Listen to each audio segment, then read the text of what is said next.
from the ashes to school the masses. Hello everyone, welcome to another edition of the Scholars of Wrestling Show, episode 151. I'm your man behind the microphone, Scholar Jeff. To my right is Scholar Tarek. Alright, I'm just going to say this now.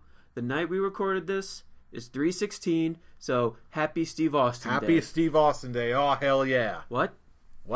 Steve Austin Day. Talking about Steve Austin Day. What? Should have brought some ice cold Budweisers.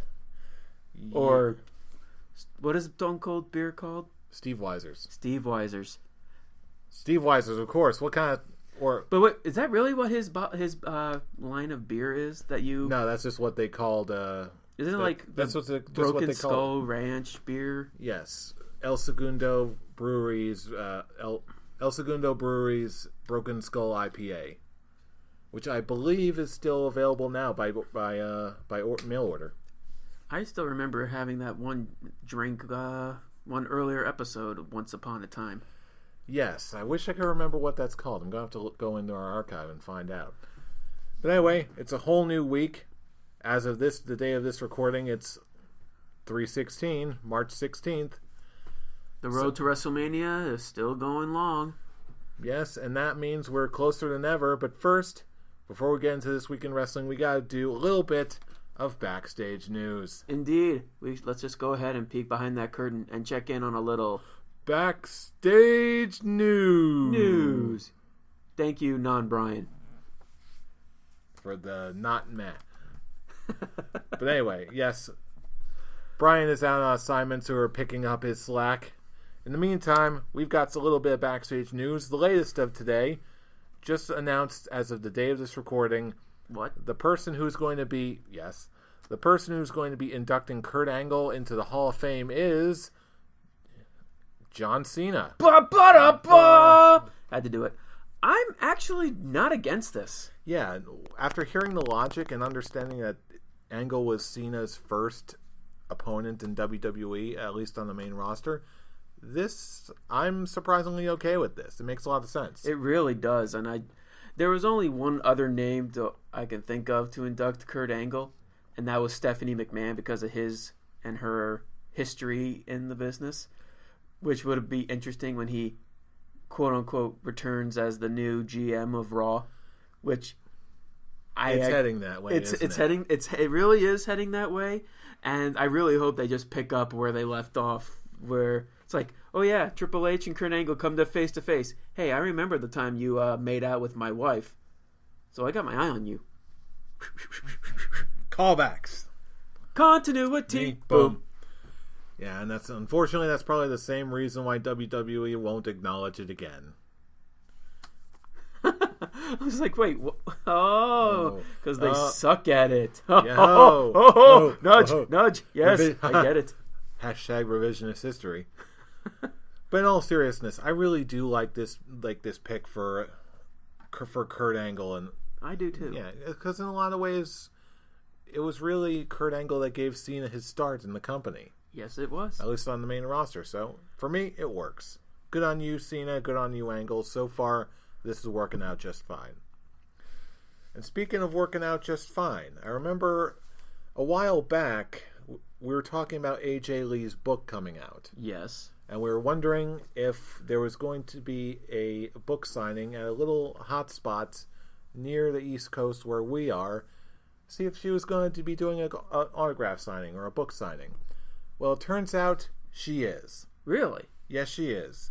I just looked on the website for the Bookends bookstore in Ridgewood, New Jersey. AJ Lee will indeed be having a book signing for her book, Crazy is My Superpower, on April 6th. It's on a Thursday at 6 p.m. We're just going to have a lot of people we know lining up to meet AJ Lee. Oh yeah, not for nothing, the book has been fairly well reviewed so far. And it seems like a very interesting premise and a very interesting story from a very interesting lady. Imagine if a good Phillip Brooks is there as well, just sitting in the background. Yeah, it'll be like, act like I'm not even here. Like, everyone will be like, CM Punk, or like, yeah, this was a mistake. That's why I'm wearing my old mask when I had my head shaved. No one will recognize me in this mask. Holy shit! It's CM Punk! Oh wait, I forgot. I'm in a room full of smarks. Oops. Yeah, it's because it's for... Hey, Phil! Shut up! It's for primarily that reason that I don't think Punk will actually be in our neck of the woods. But hey. Oh, he'll be in our neck of the woods. He won't be in the bookstore. Once she actually gets ready to get on out of there, Punk will just pull in his whatever car he's driving, and he's like, "Let's go, babe. Coming, sweetie." Skip, skip, skip. You're like, bye, nerds. Bye, nerds. Hey, you. Pull the song out. Light it up. Oh, boy. Or let's turn it up. I don't know. AJ's theme song. It's Light It Up. We all know. Is it Light It Up? Yes, it is. Okay. Turn It Up is Scotty Too Hottie. What am I thinking? Yeah. Banging it, banging it, banging it, banging it. AJ! Banging it, banging it, banging it, banging it. Look! I'm crazy. Turn it up. Okay, this went off the rails pretty damn quick. But in any case... It's me, man. What do you expect? I should expect less from the Scholars of Wrestling show. But you know what? Banging it. Yes, banging it.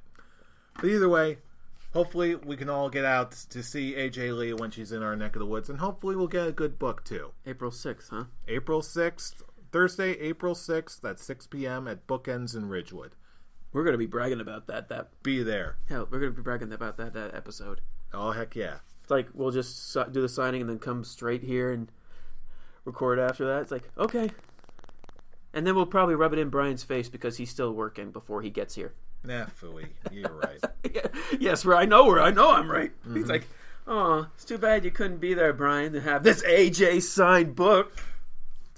Today, on a very special episode of the Scholars of Wrestling, we rub it in Brian's face that he was not there. Oh, boy. Anyway, that'll be an interesting experience. He's going to hate me. He's really going to hate me. Depending on how obnoxious you get, yes. Oh, I'm going to be very obnoxious about it. Oh, boy. In that case, yes, it'll be a very interesting experience.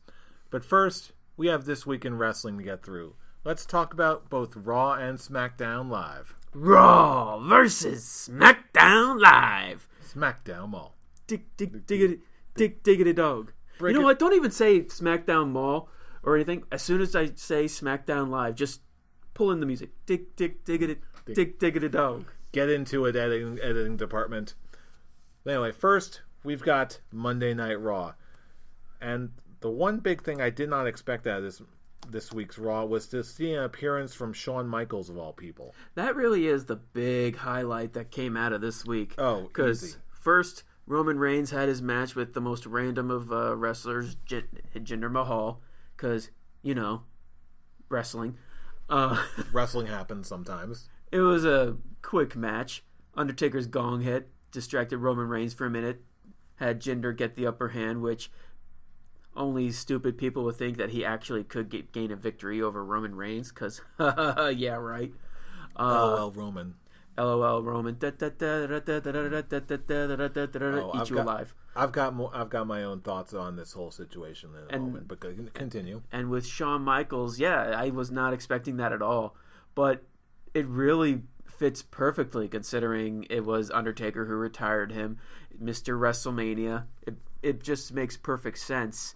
And to have him just be like, okay, the fact that you actually got distracted with that one gong means he's already in your head. Everyone here knows you don't stand a chance. I know you don't stand a chance. And I like you. And much to everyone's boo as soon as he said that. Mm-hmm. It's just it just really laid down the line. Shawn Michaels, yeah, it's Mr. WrestleMania. He knows what he's had 2 fantastic matches with the Dead Man. He knows exactly what it takes to oh wait, no, he doesn't know what it takes to beat the Dead Man because he's never done it. Only Lesnar. Well, yeah, he does know what it takes to beat him. Just beat Brock Lesnar. He was not Brock Lesnar. So you have no chance of winning. So you say right now. And of course, I want to believe right now. The one thing I did like about the segment is the fact that Roman was kind of pulling heelish tactics, where he's just like, with all due respect, Undertaker retired you, so I'm going to retire him. And he said that with the most smug way possible. And I was like, you know what? If this is actually turning him heel, which I am hoping they will do, but considering what the rumor is for next year's WrestleMania main event, Yeah, well, I'll talk about that in a minute, but continue. But yeah, I liked at this time, not looking towards the future. I like what Roman did here as being kind of like a smuggish guy who thinks he owns the yard.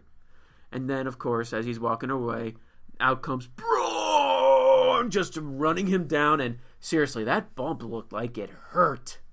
Because Roman rolled off the ramp and into the lighting on the side there. I'm like, damn, that really hurt. That must have hurt. It's like throwing himself like that or not, you definitely are going to feel that once you get backstage. Yeah, he's making enough money. Roman invested all. Goodwill, yeah. And then everyone was just going, thank you, Strowman, because Braun's awesome. Speaking of Braun Strowman, did you see that video of him rapping to Biggie Smalls? No, I did not. I am showing you that as soon as we're done recording. Yes, you are. It's awesome. That's why I was like, there is just nothing Braun. Braun is just awesome in every shape or form. If he's not doing anything better, he'd better win the Andre the Giant Memorial Battle Royal. He's got to do something. I just wish he wasn't in that. But, well, apparently Big Show's in that since they canceled him versus Shaq. That's such a disappointment. I can't... Considering the kind of shape that Big Show's in, sneeze. it almost seems like a waste. Like, what are they going to do with him now? Have him win it twice? No. Absolutely not. But yeah, that's just a big thing that we really don't need to discuss. Big Show versus big thing that you don't need to discuss. Yes, you get the pun. Thank you. I like puns. But yeah, that was the big segment that actually was like the big thumbs up for me, because I just like what they done. I like they're showing Undertaker doesn't need to be there, but you do feel his presence just with that one gong. And Shawn Michaels, who has plenty of experience from WrestleMania to their first Hell in a Cell match. Well, the first Hell in a Cell match.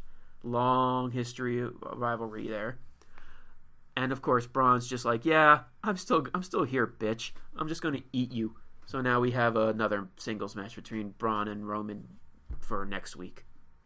Which should be okay. So, assuming, of course, that they don't completely bury Strowman, which they better not. I don't think they're going to bury him. Hell, I even said it on last week's for the Fastlane review. Just because Braun lost doesn't mean he's buried. Very true. Very true. If it's like a 5-minute match, then we have another story. But there's no way they're going to do that. Hell, it's Braun. He's probably going to have a match with Undertaker down the line. If anything, probably SummerSlam. So. I certainly hope so. Because remember, that response that Braun got when he went face to face with Taker was awesome. And then Roman ruined it. Yes. But really, this whole situation, and this brings me to what I was originally wanted to talk about, these rumors for next year's WrestleMania, what's already being targeted, is kind of worrying to me, to be very honest with you. Because it's sort of solidifying this whole idea that, you know what, we're not going to change. We're still going to build our future plans around who we like and who we see is being marketable to the masses regardless of wrestling talent. And ultimately, I just feel like we've been here before. I won't go that far with the wrestling talent, but I will say he's just a terrible character. I can't stand and say he's a bad wrestler, because he's not. He puts on good matches. Right, and that's not quite what I was alluding to. What I'm alluding to is that they're building a system around themselves strictly over a few select criteria and nothing else, and ultimately rendering the main wrestling product rigid and inflexible, which is really what that whole sentiment that really turns me off, and just like it did a couple years ago at the Royal Rumble with Roman Reigns winning amidst the chorus of boos. And honestly, that same sentiment that led me to ultimately cancel my WWE Network subscription, I feel like that's starting to come back, unless something really changes. My real feelings towards it, and I said that I actually talked about this with a friend of mine earlier today when we first read the news about the whole rumored main event of Mania with Lesnar and Reigns. I wasn't a fan of either side because of the idea that Brock either will probably hold the title for an entire year or entire wrestling year, or he'll lose it and win it back. Either way, I'm just like, what does Brock need to do in the main event? We've already had this match, and when it comes to Roman Reigns, it's just that once again, they're trying to push him so hard to be the next John Cena, but people see that clear as day, and we don't want that again. The real difference between him and John Cena is when John Cena was in his prime, he was still getting cheers. He was still being appreciated. It's really his later years that when he got stale. It's when it was the same old shit.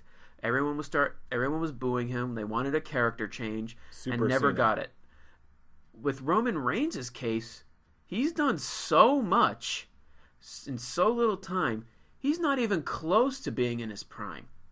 And he's already main evented 2 WrestleManias already, and this one 3 through sheer brute force. Through sheer brute force, and it's that point where fans are not stupid. They see it, they don't want it, and WWE just doesn't care.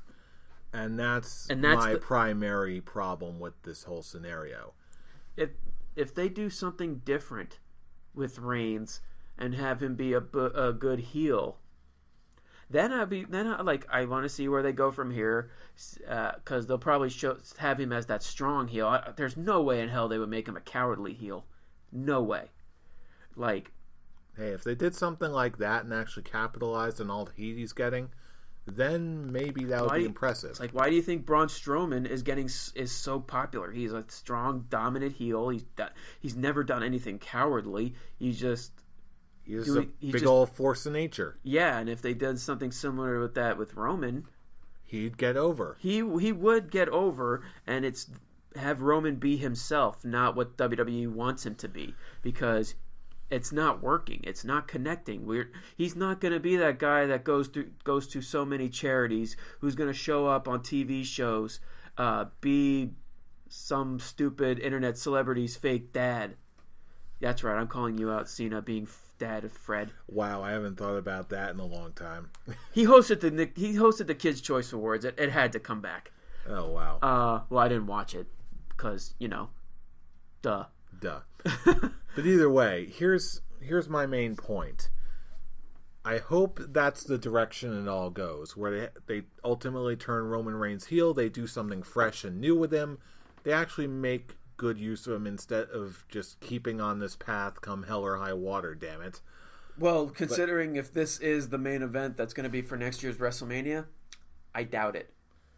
You doubt what? I doubt they're going to turn him heel. I doubt they're going to do something creative. They're just going to keep going with what they're going for, because in their eyes, it's working. Well, it's not working for me. And it's not working for a lot of people. Which is why I'm going to be making the following prediction. In a similar way to my Royal Rumble bet, I'm going to make this wager. Mm-hmm. Once again, my confidence in the company as a whole is tied into a Roman Reigns match. If Roman Reigns does not lose to The Undertaker at WrestleMania, there is only one thing that's going to stop me from canceling my WWE Network account. And that is rumor number 2 from this week. The rumored call-up of Shinsuke Nakamura to the main roster the week after WrestleMania. If they make Roman Reigns beat The Undertaker at WrestleMania, but they at least give me Shinsuke Nakamura in a high-profile debut the week after WrestleMania, like maybe on the Raw after WrestleMania, or at least a SmackDown or something, if they give me that, then I will stick on. They'll give me confidence that they've got something in mind to try and cater to everybody, not just the mainstream people who are only going to tune in for WrestleMania. I'm not going to lie, I really do prefer him to be on SmackDown, because I've said it at in the way past. things are going. Yes, At the way, it's what I've been saying in the past. SmackDown, like, as great as they're doing, they need more names. Yes, and that's what's sort of the one thing that gives me hope. This idea that, okay, WrestleMania is for the mainstream. It's to bring more people in with spectacle and star power and whatever. I don't like it, but at least I understand it. If we're talking about a long-term... Basically, I want to see what WWE says their long-term booking philosophy is going to be. If it's going back... If it seems like it's going back to the bad old days of... Yeah, only part-timers, and everything's going to be built around one guy. Either it's Super Cena or Super Roman, or going back... If it looks like we're going back to the bad old days of exclusively doing stuff like that, then I'm going to say, no dice, I'm canceling my subscription. Bye, see you later. But if it looks like there's some genuine, real hope that the workhorses of the WWE... the people who carry the belts for the rest of the year, like your Kevin Owens, like your AJ Styles, like the Shinsuke Nakamura's of the world. If those people are still going to be brought up into the main series, into the main roster, if that's what they're going to do, like focus on, make WrestleMania the mainstream show, for bring in more new viewers, and then make stuff like SummerSlam and the Royal Rumble. Make that to cater to the hardcore fans. If that's what they're going to end up doing in the long, with this booking decision as evidence of that, then I will stick around. But if it's just going back to the bad old days of Super Cena, I'm canceling again. Well, I haven't had the network in such a long time, so I can't really make that call. Oh, so you can't wager anything. I can't wager anything. I'm already there, man. But there is one superstar that I can think who can fill those shoes to being a top babyface who makes outside appearances and good charity funds, and that's Seth Rollins. And I'm going to use that to kind of transition into the next big segment of the night, which was the big storyline that happened throughout Raw, where Stephanie was telling Mick Foley, before the night's over, you have to fire someone. Even though he did give a name, but it's still the fact that no one really got fired. Storyline. Yeah. I actually was not expecting this. It made sense for his choice though, because he's like, yeah, if there was anyone, I kind of wanted him to be like, yeah, you gave me the power to fire anyone. You're on that list, babe. But of course, I'm not really a huge fan of the authority figures being a big storyline. And I'm even going to talk about another version of that later. The one thing that really is damaging to Raw for me is the fact that they use so much of Stephanie and Mick. It's like they're their own storylines, and authority figure who's just insulting talking down her roster to the point where it's like, you're talking down on your talent. You're not pushing your talent to being that point where they are the reason people are coming in. They want to see Kevin Owens. They want to see Seth Rollins. They want to see, some want to see a Roman Reigns. But the fact that with Stephanie continuously bashing her talent, it's hurting the product more than anything, at least for the Raw side. And everything Mick Foley said, when he's like, I do have this one name, and it made it so much easier. It's you, Steph, and it's just because you're lying. You're lying for your husband's sake, and then Triple H comes out and it's like, oh, Triple H and Mick Foley. That's a nostalgic rivalry that I know and love, and I know you do too. Yeah, so having him bring out Sacco again was sort of a nice little callback. It actually generated a little bit of interest in me again. I was like, okay, we're going here. All right, I'm with it. And then Stephanie low blows Mick Foley. And I was like, yeah. And then no. And you lost me. And you got Seth Rollins coming back to a huge pop. Hence, I think he could be a top babyface. I said it in the past. I think so too. I think he fills the void with The Rock, because he's having a similar storyline. Where he was the corporate champion, and now the corporation turned on him, and now he's now fighting against the corporation. In this case, it's Triple H. Triple H and Seth Rollins is The Rock and Vince McMahon of today. Because it's not Stone Cold Vince McMahon level, but it's Rock McMahon level. And it's great that he came out pulling a Willy Wonka, coming out with the crutch, slow, like showing he's still injured, and then all of a sudden, yeah, I really don't need this right now. I'm gonna kick your ass, and that got a huge pop too. I kind of wanted it to end there, but they had to keep going and show Triple H on top, taking down Rollins with the crutch, pulling that whole cerebral assassin. Like, he's still the cerebral assassin. Yeah. He knows your weakness, and he's focusing on that. It makes sense, but I actually think it's one of those things where you could send the crowd home happy. You can have that dark moment, but that's always their philosophy: send the crowd home happy. And the fact that Seth Rollins has reached that point where he can actually go in the ring for that little time shows, like, okay, we may actually have a Triple H versus Seth Rollins match, which I really hope they do. And I think they're going to do. At this point, I'd be actually a little surprised if they end up not doing that. They'll probably use him sparingly for the next couple weeks leading up to WrestleMania. But at the way things are going, with the way he has a tendency to heel, I'm betting that it's probably a pretty safe bet at this point, that's what the direction they're going in. And I liked it. There's this very small handful of things that are happening on Raw that I'm actually invested in. Yeah, and that to me is pretty much the limit of it. Is there anything else on Raw that really caught your interest this week? As you have on your list, the Kevin Owens. I love his promos, and I love how his lighting is like his whole story of him attacking Jericho's so he can get the spotlight back on him, and now his promos are actually spotlights. I think that's brilliant. And I like when it comes to Kevin Owens, he never has a problem on the mic. When he's talking, you are listening. He's a great talker, and I love his storyline with Jericho, and the tag team match with Samoa Joe and Kevin Owens versus Jericho and Sami Zayn was all right.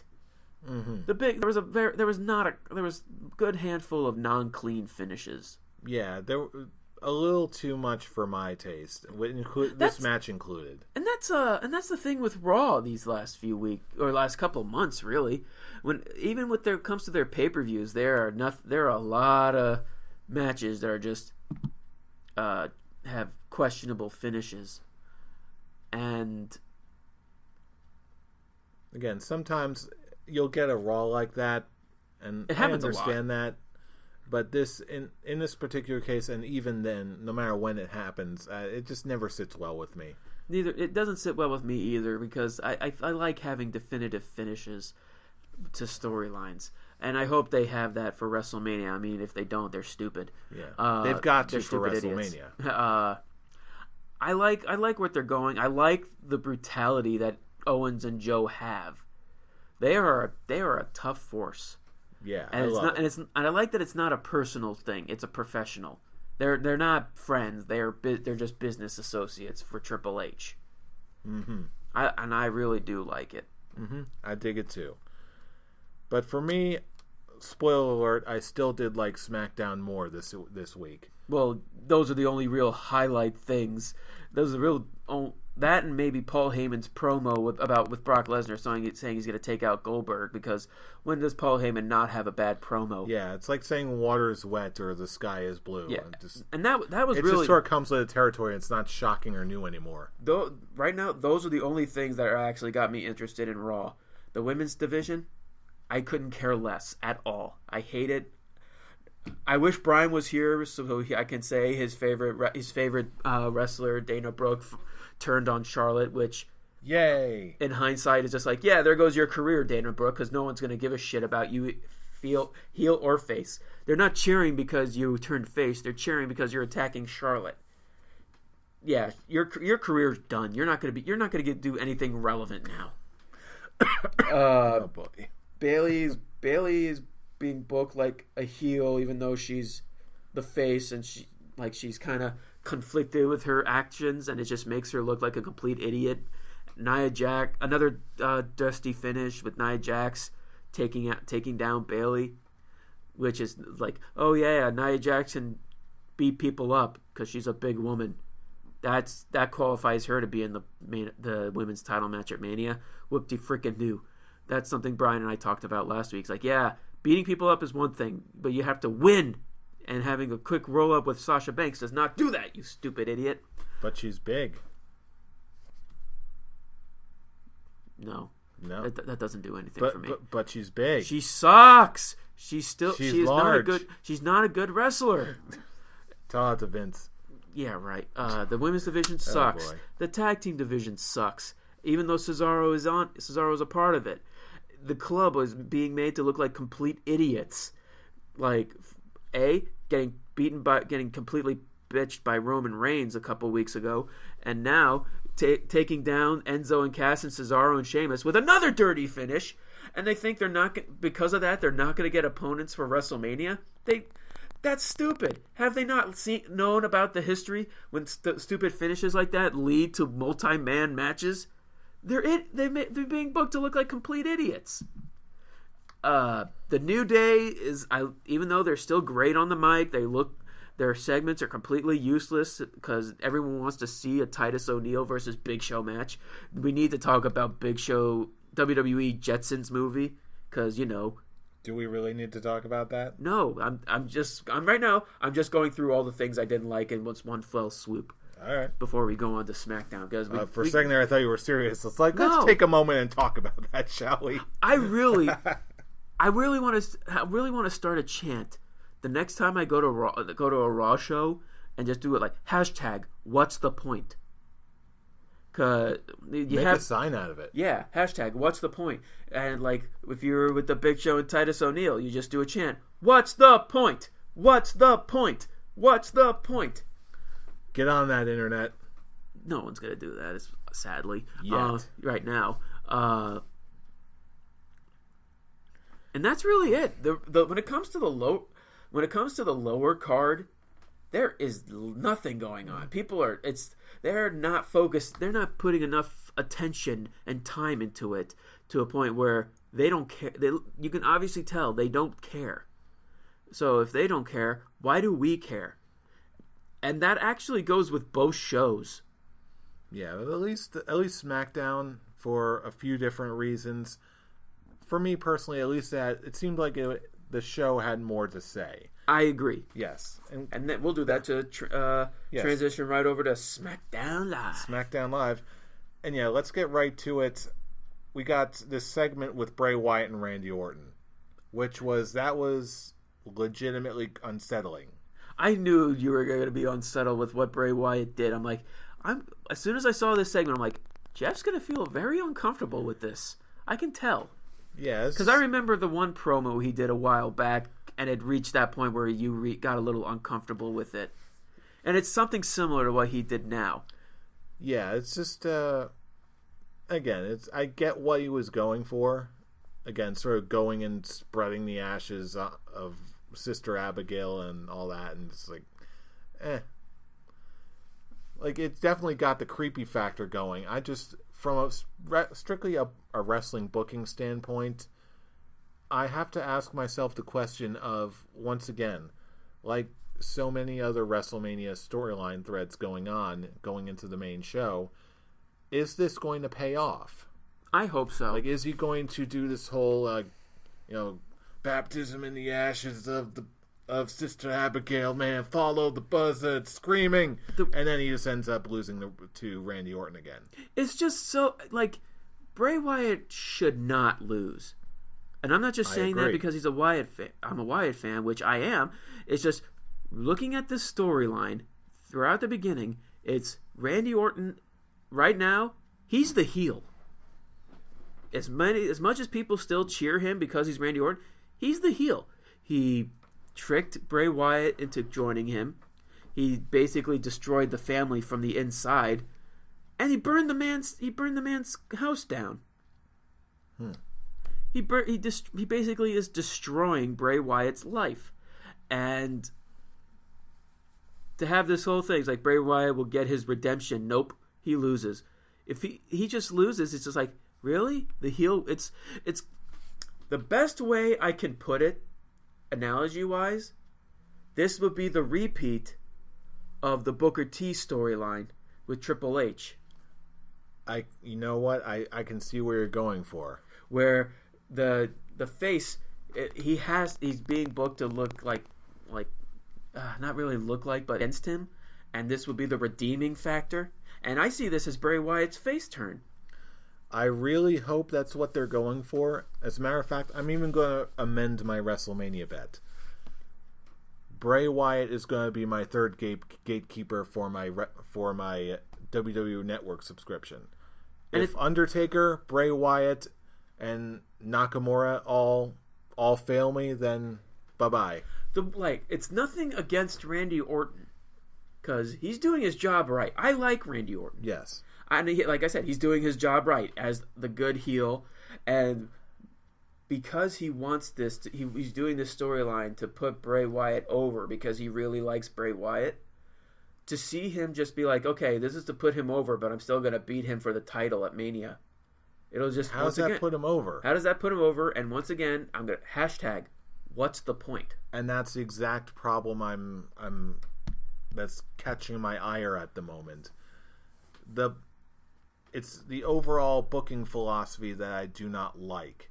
Again, Orton is perfectly good. He's been very good for a while. It's just the way all of these talents are being used or not being used isn't catching my attention. It's not getting me invested.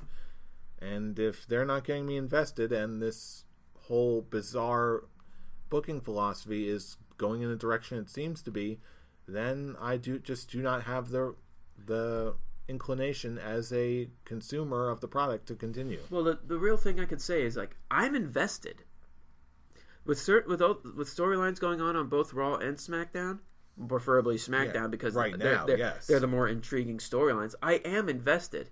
It's just I want is it going to be a good payoff? Yeah, and that's it. If this doesn't pay off the way it rationally should, then that tells me more about their design philosophy going forward in the next year. And that's what I do not like. And that's what I will not support. Because the whole argument with, this is still with the Bray Wyatt, is like Bray Wyatt, like he can lose and it's not going to hurt him.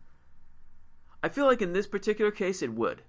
Because it's not he should not be losing right now. He's at that point, yes, he should not be losing. The Royal Rumble is an exception. Because it's still the fact that he's booked strong. He won the tag team championships. He was the final three of the Royal Rumble. He won the WWE championship. He's in a really hot streak, and people are supporting him. But people are supporting Randy Orton more because it's Randy Orton, so they're going to cheer him. But it's the whole thing, like. They're cheering AJ Styles even though he's the heel. It's the same factor. Why don't we address that? I'm not so again. You want to talk about authority figures injecting themselves where they don't belong? Oh, this is continuing. It's just as it is with Raw as it is right here with SmackDown. I do not like this in the slightest. This should not be happening. Not with a talent like AJ Styles. Certain aspects of it I do like. It's putting him against a McMahon, which is a big deal. I just don't want it to be Shane versus AJ Styles. I want someone to fight AJ Styles representing, or that Shane McMahon is representing, fighting for him. But it's not going to happen because Shane McMahon's a fighter. He's a fighting guy. He's faced The Undertaker. He's fought his dad. He's fought Kurt Angle. He fought X-Pac. He fought X-Pac. Yeah, he did. Mm-hmm. That's funny. Oh, boy. Nice. That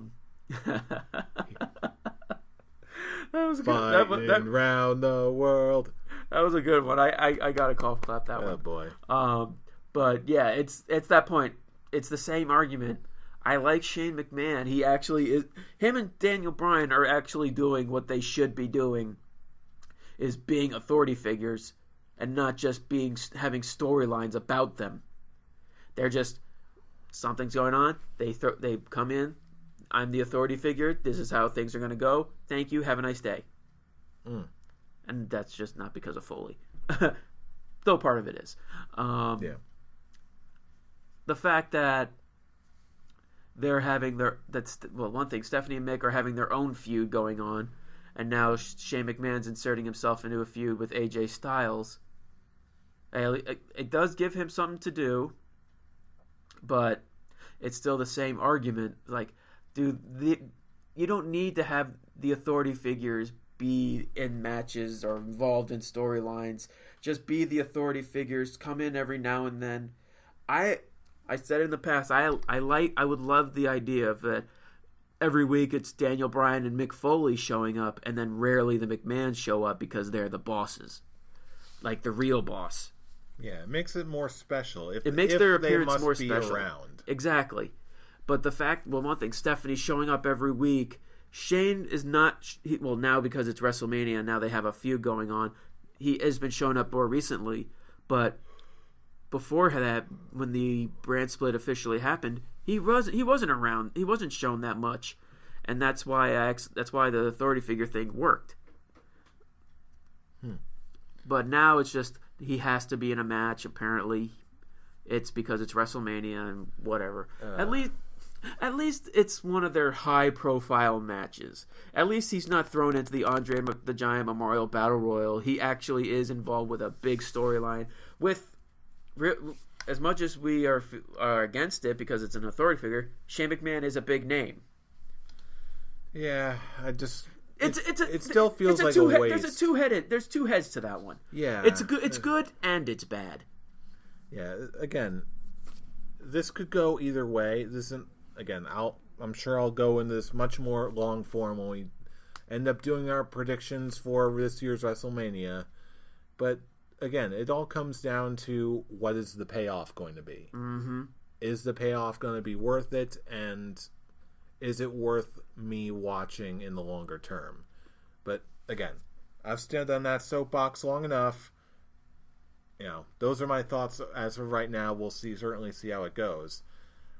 But as far as SmackDown goes, there's only one more segment that really caught my eye, and it's not the one that I expected to like. The Miz and Maurice promo. I liked it. Yeah. I liked it a lot. That's the one thing that Miz is flourishing the past few months.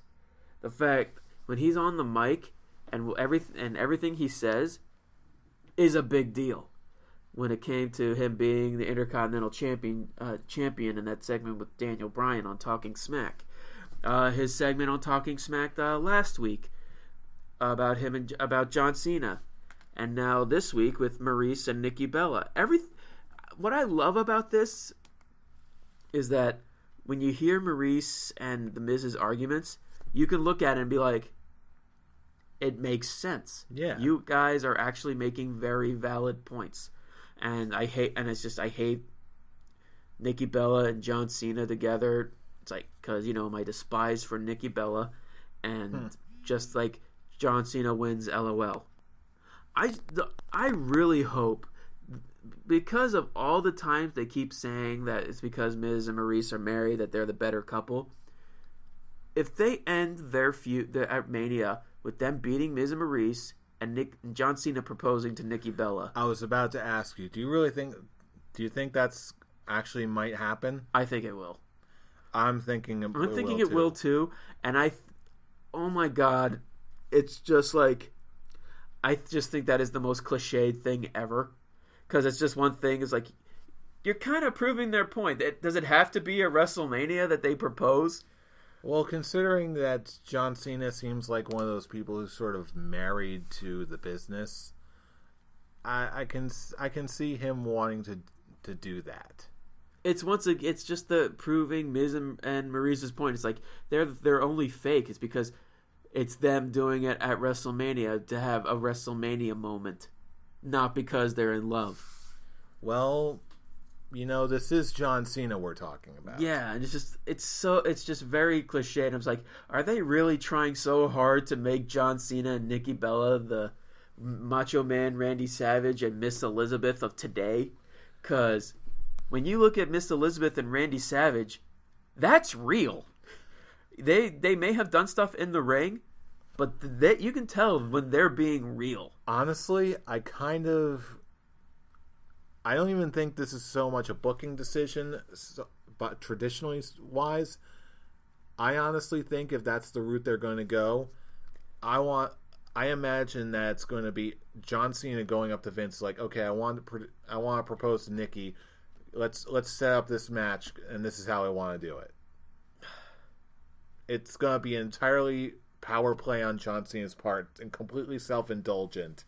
I just wonder if they're actually like engaged now, and they're just doing the proposal things for storyline purposes, just for the reality show and the WWE programming. That's probably where they're going to record it. Oh, Jesus Christ! Again, this whole story, like, I love the Miz and Maryse's there's part that of it. P word again. Payoff.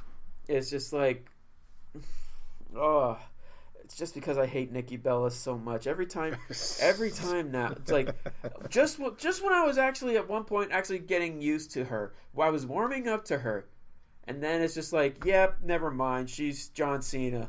She's John Cena of the women's division. She shows like, it's like Natalya and Nikki Bella. Nikki Bella is the captain of the Survivor Series women's team, SmackDown women's team, even though Becky Lynch is the champion.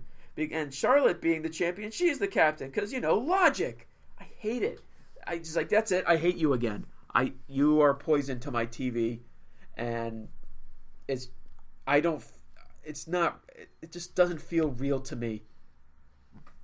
Even though they're a real couple, they seem fake. And meanwhile, and I hate, when it comes to saying that word, when it comes to wrestling, I hate it. But when it comes to John Cena and Nikki Bella's relationship, they are just cookie cutter relationship. I don't feel like I don't feel anything with them. And meanwhile, Asuka's just chilling on NXT, cutting amazing promos. And being an awesome heel. So, priorities. I hate Nikki Bella. I like Asuka. And this is pretty much where everything is turning for me on SmackDown. It's like, it's the same argument with Raw, the tag team division, hardly getting noticed now. Hell, they're even talking about the tag team championship not being on Mania with the Usos and American Alpha. It's like, wait, is that really going to be the only title that's not going to be defended at Mania? Why? American Alpha and the Usos would be a good match. And there's now having it be on SmackDown, or having it be the main event on SmackDown, yet the main focus is Shane McMahon getting up on his own 2 feet, and then eventually him saying to AJ Styles, "We'll have an opponent for Mania." What's Dolph Ziggler's position in the Royal Rumble for WrestleMania? Is he just going to be in the Battle Royal? What was the point of his heel turn if they're not going to go? Like, once again, hashtag, what's the point? What's the point of his heel turn now? Is it just last year he was involved in one of the biggest storylines going on with SmackDown when it was him versus The Miz for the Intercontinental title. But now he's not doing anything. He's facing Mojo Rawley. And he lost by count out? He lost by count out because he's just like, wait, why am I in this match? And he leaves. Why am I fighting Mojo Rawley? Because he sees the stupidity of where he's being booked. And so he's just like, wait, I don't have to put up with this. Screw you, Mojo. You're nothing.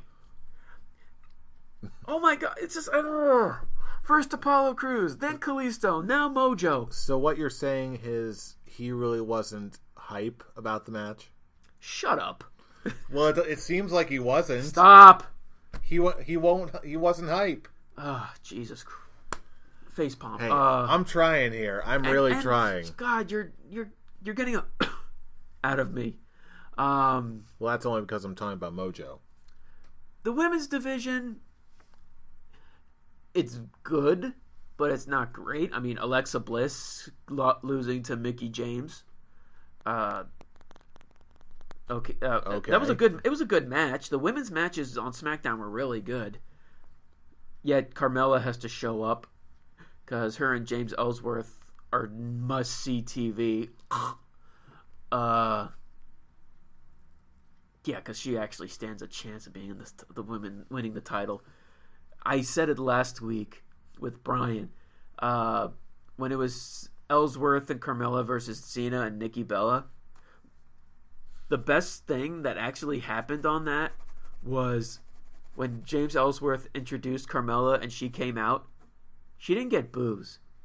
She didn't get cheers. She got nothing. X-Pac heat. There's no heat. She got nothing. That's what X-Pac heat is. You turn the oven off. Oh wait, no, it's not. Yeah, you turn the oven off. Tired. You got zero response from the crowd. That's a sign that you don't like their argument. Yay, they're booing him, but they're getting a response. Carmella and Ellsworth get nothing. Why are they still on TV? Why are they still having a job? Why is James Ellsworth meaning to anything? Why does Carmella mean anything? She's just as worthless as he is. These are good questions. Questions that are worthy of an answer. That's why I'm going to say I'm going to choose SmackDown over Raw this week because they have intriguing storylines and there is more to look forward to. Agreed. But they both have the same exact problem. They're focusing on the main matches for Mania, but when it comes to the lower card, who cares? And that's sort of where I'm at right now. I know that we're only a couple weeks out from Mania, or just not too far from Mania.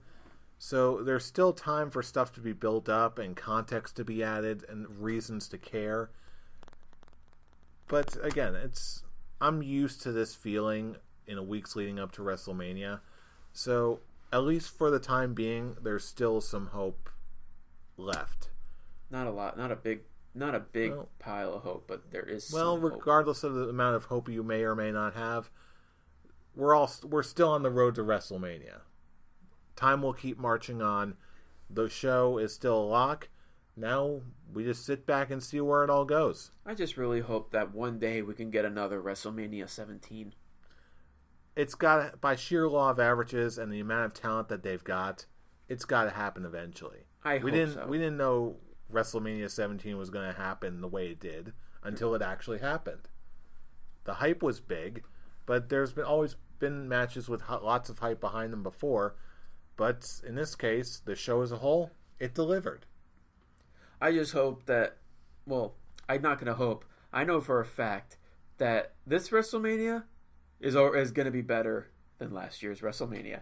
That's pretty much a guaranteed from every single aspect. If it's worse, then I'm going to be like, I'm just going to, once again, hashtag, what's the point? If it's that bad, if it gets that bad, what's the point of everything? Yeah. What's the point of it? Like, it'll take a lot in order for it to be worse as a whole from an entire show's perspective. I don't think it's going to happen. It just makes me question everything. Why? It was like, why am I doing this? Give us the right answers, WWE. I hope WrestleMania doesn't break me. I don't, honestly, I really don't think it will. It's pretty much guaranteed to be a much better show just by default at this point. I sure as hell hope so. Well, those are our thoughts for this week in wrestling, in the wrestling world. But now we want to know what you think. So, of course, drop us a line in all the usual methods. Leave us a comment. If you like what you hear, give us a thumbs up. Subscribe if you want to hear more every single week. You can also find us on Facebook just look for the Scholars of Wrestling Show. Like our page. Give us a like. Makes us feel all warm and fuzzy inside. And, of course, you can also contact us through our favorite means via Twitter, of course. Check us out at ScholarsOW for the latest in all the wrestling episode uploads.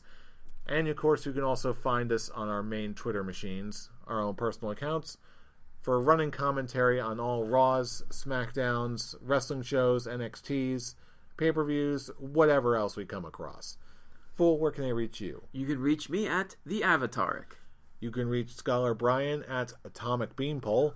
And you can reach me at I'm Robbie Rage, all one word. Good. Good. Did I do a good? You did a good. I did a good. Eventually we'll all get there. Because you know what? You know who we are. We are the Scholars of Wrestling, and you have just been schooled. You're welcome. Let's continue on the road to WrestleMania. Let's hope this all has a point.